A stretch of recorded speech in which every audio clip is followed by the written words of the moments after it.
Hi, I'm Dan Larson, and thanks to Double Midnight Comics in Manchester, New Hampshire, this is Hot Toys Groot in 4 minutes or less.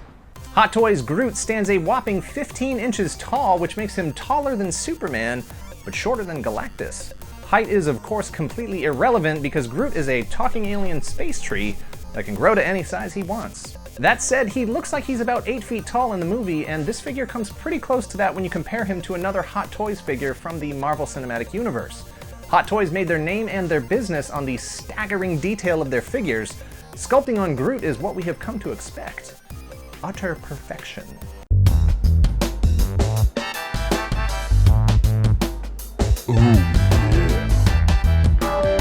But as fantastic as most Hot Toys figures are, not every figure they produce has a perfect likeness. Characters that have human faces, even for a company that is known for their uncanny likenesses, can be off, and sometimes it can be difficult to know exactly why. Maybe the color in the cheeks, maybe the eyebrow ridge is slightly off, maybe the head is just a little too symmetrical. Hair can be a problem. Sometimes they go rooted, sometimes they go sculpted. But characters that are wearing helmets and masks, or that are made out of trees, are much easier to get precisely, perfectly correct. Inanimate objects and symmetry are much easier to reproduce and to look and feel real at 1/6 scale. It's harder for the human eye, for the human brain to detect the very slight imperfections when it's a face that's made out of wood instead of skin and bone. With the right lens and the right lighting, you wouldn't be able to tell this Groot face from the face in the film itself. The rest of the figure is treated with the same unparalleled sculpting and paint application artistry. Groot has a texture that looks like it's flocked or covered with soft moss. There's a sense of layering and life. It's so convincing that you almost expect potting soil to fall out when you pick it up.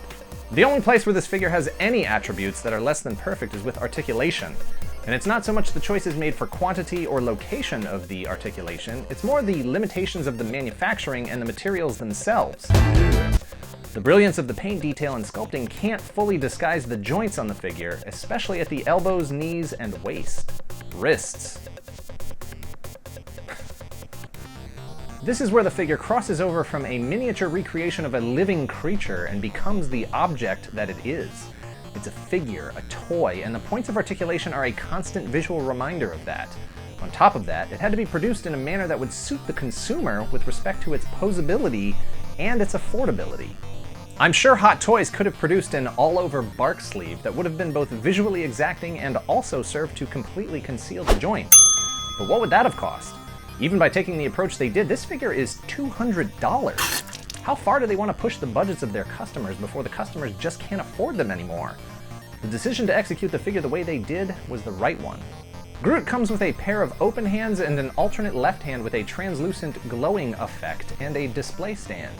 If you want an alternate roaring head, clenched fists, and a potted baby Groot, you'll have to pick up the Groot and Rocket 2-pack for $360. Think about that before you drop $200 on this one. However, the $360 for the pair is a lot more bang for the same buck if you were to buy both figures separately.